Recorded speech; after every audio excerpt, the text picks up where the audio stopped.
Hello everyone and welcome to this segment on the studio where I talk about the latest tools that I've purchased and what I use them for. As many of you know, I love my tools. That's no secret. But I mean, let's face it, it's a fact of modeling. If you want to build something, you need the right tools for it. I mean, you can't fix your car without screwdrivers and sockets, and you can't build a house without a saw and a hammer. So in model railroading, it's the same.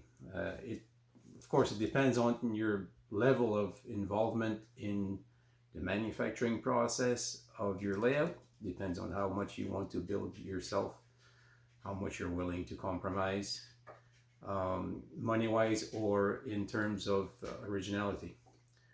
For me, aside from operating, which is the ultimate goal of building a layout, where I get my kicks is from building everything myself. As you've seen so far in my videos, I try to build everything I can without purchasing the products. I could have saved a lot of money and a lot of time by purchasing bridge kits and building kits and commercial track. The layout would probably be built by now because I've been working at it for over 7 years and I'm still on bare plywood in most places. So it depends on what you want out of your hobby. But for me, it's all about building, making stuff. So today I'm going to talk about a new tool that I purchased, or that I actually replaced in my studio, which is my laser engraver. Now, my laser engraver, the engraver that I used to, well, I still own it. I mean, I still use it, but the old, if I may say that, the old laser engraver was a universal laser engraver M300, which is a CO2 laser that was purchased in 1999. Back then, those units were very expensive. You're looking at close to $30,000. I was fortunate. I purchased one that was a floor model. It had been in use for about 3 months. I got it for half price, but with no warranty. I took a gamble. I could deal with that. Back then, of course, I had a sign shop. I had a business, so that made that purchase easier. I purchased the tool through the sign shop, and when I sold my shop, I kept the laser engraver as part of the deal. So money wise, I mean, from my pocket, it didn't cost me much, but it does cost a lot to keep that thing running. A CO2 laser, about every 4 years you have to replace the CO2 cartridge, and for my laser engraver here in Canada, replacing the CO2 cartridge is now close to $4,000.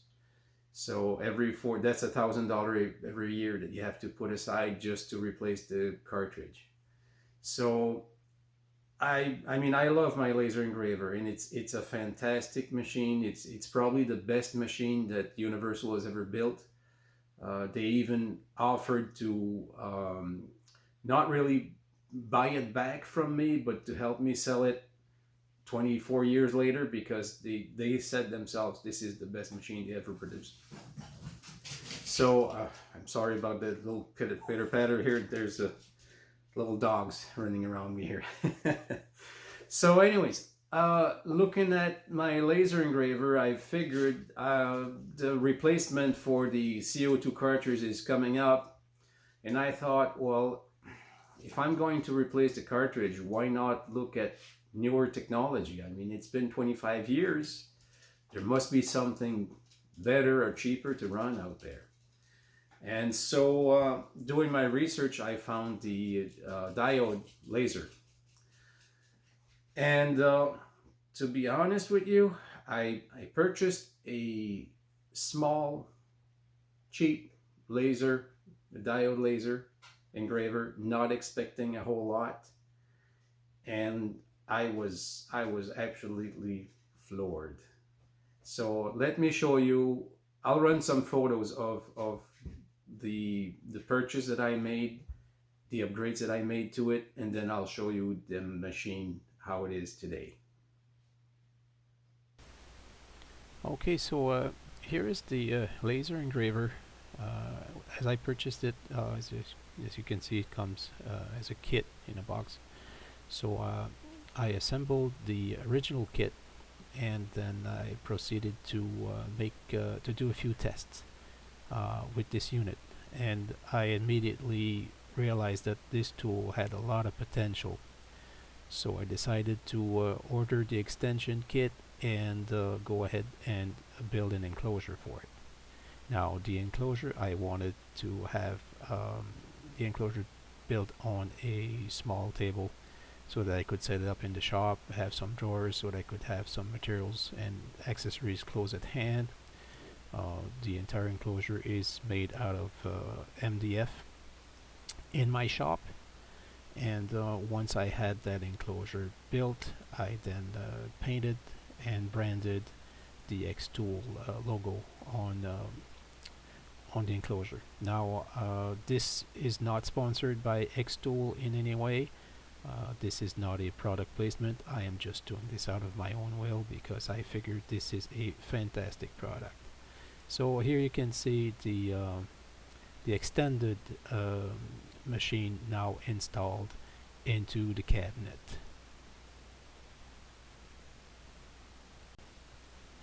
So as you can see, this is not really a complex thing, just a simple enclosure that I built on a table, but it fits the machine really well, and it works really well.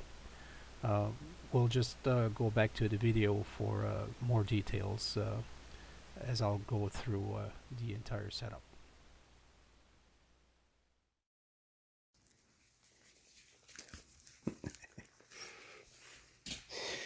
Okay, now you've seen how I modified this tool, how I built a cabinet for it. So I'll show you in more details the actual tool itself.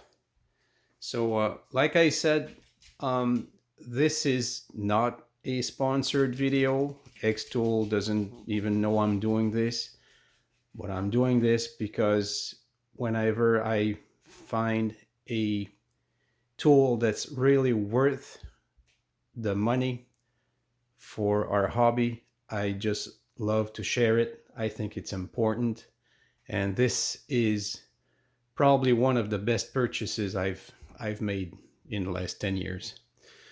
So my cabinet, the way I built it, it's all enclosed. I've installed an exhaust fan. It's the X-Tool exhaust fan that they sell for their machine. I also installed a small computer fan to push more air into the cabinet to help with the exhaust fan, to create more of an airflow. The material on top there, the acrylic, I purchased on Amazon. I went with the yellow tinted acrylic because X-Tool, they do make an enclosure, but it's not, well, in my opinion, it's not that well sealed, and it's not that good. But they use a yellow acrylic viewer, so I figured a viewport. So I figured I'd do the same. There has to be a reason for it. I don't know if it has to do with the wavelength or anything. I mean, you still better to wear glasses when you're working with these tools, protect your eyes. But still, I went with whatever X-Tool was going with, and I love the look. I mean, I'm big on branding. Being a former graphic designer and sign shop owner. I love my graphics. So I did all the Xtool graphics on there, and I went with the Xtool colors. But yeah, the cover lifts up here. It's on locking hinges, so I don't need to hold the cover. And there's the extended unit. Like you saw in the photos, I purchased the regular unit. I started working with it, and I saw the potential of this unit, and I figured, you know, I'm going all in. So I purchased the extension, which is fantastic. The software, if you're using Lightburn for the software, you can automatically upgrade your software to the extended unit, and your platform on the screen is the same as your working platform. Now, as you can see, I've used it quite a lot in the past 6 months, because like I said, I love this tool. I love the fact that it's non-consumable parts. Well, not as much as the CO2 laser.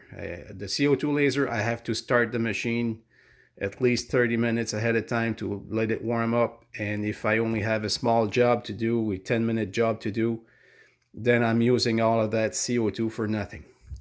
With this machine, I mean, it's a diode. It's an LED. You just turn it on, and there's no heating or preparating. You just turn it on, use it, turn it off. It's just like turning a light bulb on. So it uses a lot less electricity. There's no chiller. There's only a small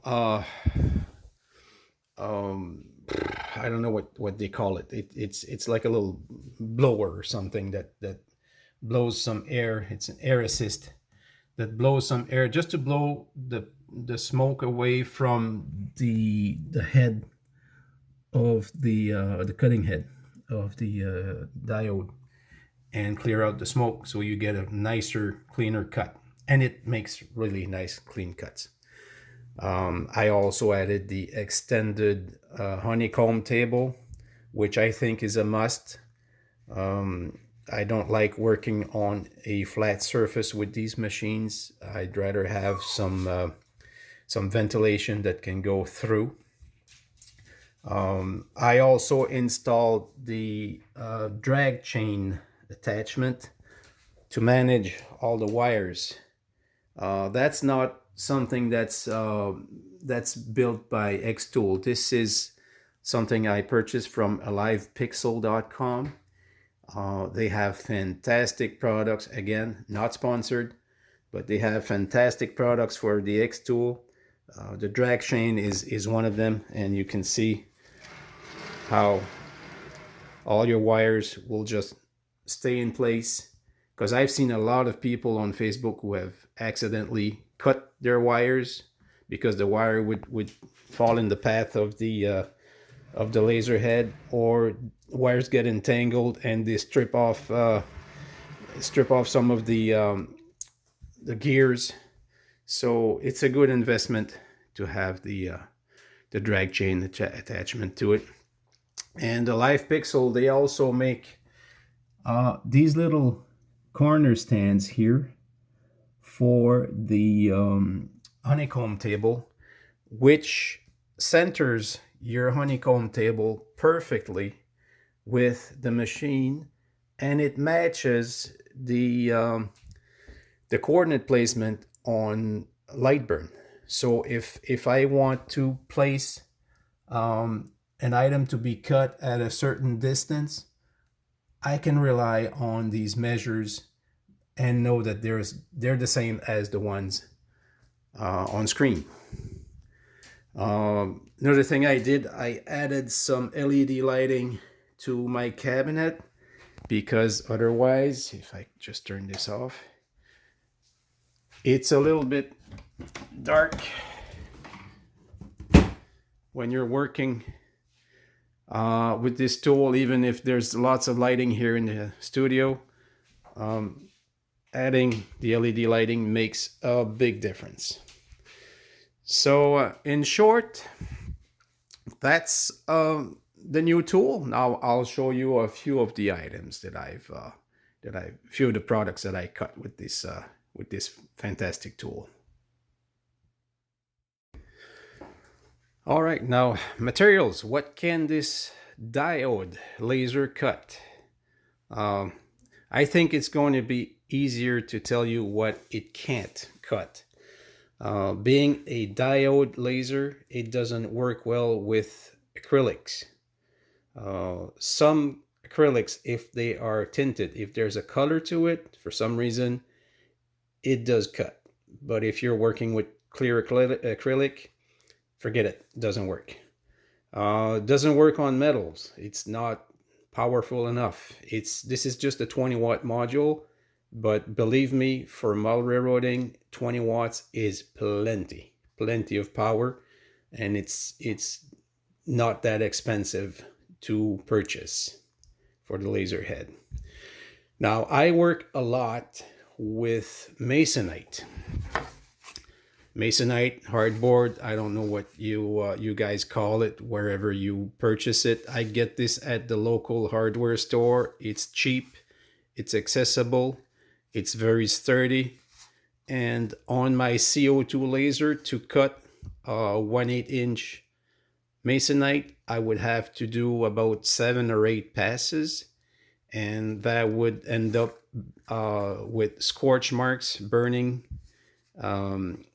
With the diode laser, it's one pass, cuts right through.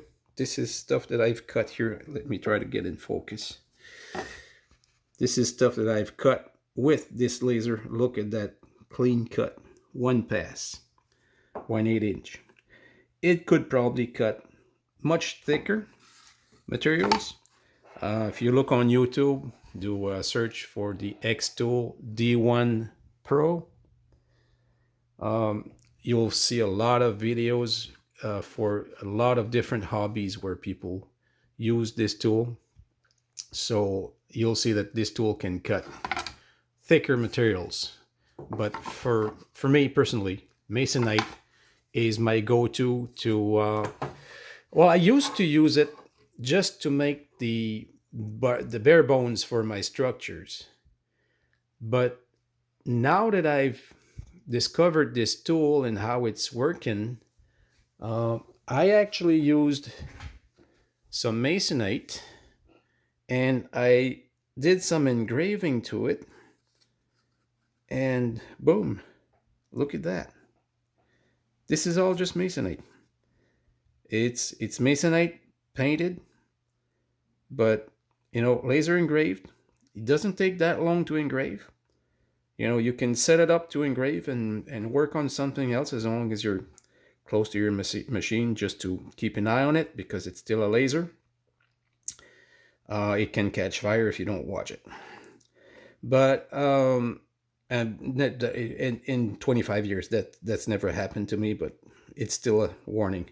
Yeah, masonite, I can now just engrave the texture right into the masonite. Saves me a lot of time, saves me a lot of money, because I don't have to buy styrene and do a separate file to cut it. Although it does cut styrene. I was surprised. It does cut styrene. It cuts well. It doesn't melt, as long as the styrene is not too thick. I mean, you can't cut 50 mil styrene on there, but if you're using 20 mil styrene, it'll cut it. But the fact that I can now just engrave, and I can do a better pattern, something that fits. I mean, this is fantastic. So yeah, masonite, cheap and really effective. So I can't wait to build more buildings for the layout, because I've not built any buildings this way with the laser. All I've done so far is just cutting the bare bones on this laser. But the next building I'm building will have all the texture lasered into it. So we'll see how that turns out. I also use Masonite to create assembly jigs. Like this little assembly jig here is for railings. So what I do is I create just a path here, and I've cut and fold some brass wire, and the holes there is where I can have access to solder the parts together. So assembly jigs, Masonite again, really cheap and really effective. I also use a lot of what a lot of modelers call laser board. I've recently learned through a friend of mine, Scott Thornton. This material is actually, the actual name for it is polyback. Polyback is a resin covered or impregnated cardboard, I guess. It's very stiff. It cuts like butter with the laser engraver, and because it's covered with resin, the paint won't affect it, water won't affect it, glue will stick to it, but it's not going to warp. It's a fantastic material. If you're looking for this material, here's a tip. This stuff is used by cabinet makers for, I don't know where they use it in their cabinets. I've never seen it in the cabinets here at home, but from what I've seen in the industry, this is used extensively by cabinet makers. So if you know a cabinet maker, you can reach them, see if they have this stuff, polyback. If they want to sell it to you, it comes in 4x8 sheets, and it's really not expensive per sheet. And if not, you can look on the web for polyback for cabinet making. There are 3 different thicknesses that you can buy commercially. And like I said, if you have a laser engraver, this stuff is it's a miracle. It works fantastic. I've been using it for years and years, and I always called it laser board because that's what it is sold as in the hobby, in very small sheets for lots of money. So there you go. I'm exposing that secret to everyone. sorry manufacturers. Now laser board, I use it. As you can see, this thing can really cut nicely. Very clean, very nice, very sharp. And like I said, this stuff it's tough. It's good. So I use it for lots of parts, like windows, like I did for, let me swap that here, like I did here. Now I did not even paint the windows on this sample. I was not expecting to even paint this sample because I didn't expect it to work. So, but yeah, the windows are polyback. The glass is nothing more than acetate that I purchased at the copy store in box of 100 sheets. I shoot some dull coat on one side, and then I cut it on the laser again. Cuts very nicely on the laser to make it fit for the windows. The rest of the parts here is just wood, scraps of wood from the shop. I use a lot of pine here, so those are little scraps of pine that I cut very thin on the table saw, and then I cut them on the laser engraver again. This stuff cuts like butter. So all stuff that's not expensive, that works really well. What works well too is cardboard. This cardboard here is used by artists for, when you look at a painting, there's a white trim around the painting or a photo. This is the stuff that they use. I buy this on Amazon. I can't remember the name for it, but if you do a search for artists cardboard or cardstock, it's about 50 mil thick, and it cuts really really well. It's not as sturdy as the polybag, but when you need a thickness like this is a window frame or a frame for, well, it doesn't fit there. I don't remember what I did this for, but if you need a window frame or a frame for something, I love this material for that. It's better than wood because it doesn't have any grain. It paints well, it glues well, and it cuts really really well on the laser.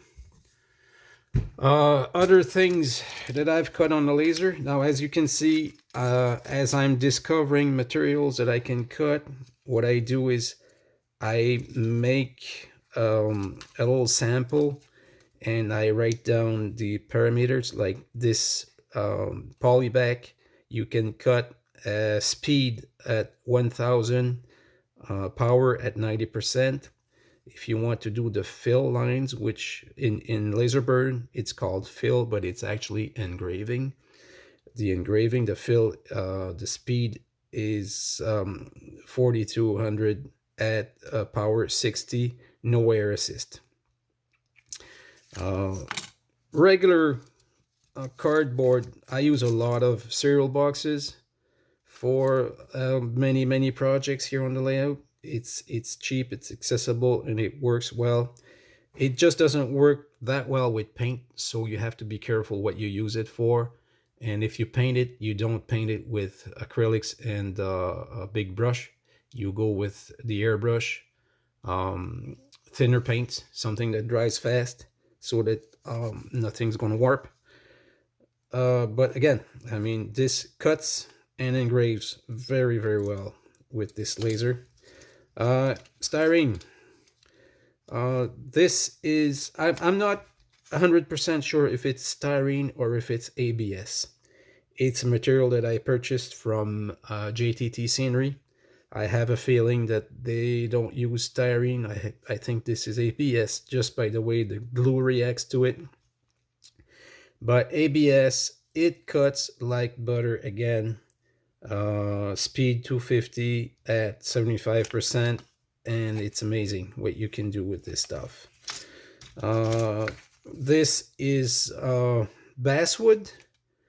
I have a lot of basswood in my shop that I purchase, leftovers from the people who do a lot of sculpting, and I cut it back into thinner sheets, and I use that for building some of my cars here on the layout and stuff. So again, that cuts and engraves very well. There's probably other materials that I'm going to do some test with to discover how it works with the diode laser, but so far I am very impressed with the laser.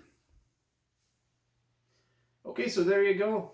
If you're in the market for a laser engraver and you don't want to break the bank, I strongly suggest the X-Tool D1 Pro 20 watts. There's probably other manufacturers that are just as good. I'm not pushing the X-Tool above anything else. I'm just saying that this is the one that I purchased and I really love it. I strongly advise, if you are looking for a laser engraver, it's a fantastic tool to add to your workshop. So I hope you enjoyed this small segment, and I'll see you next time.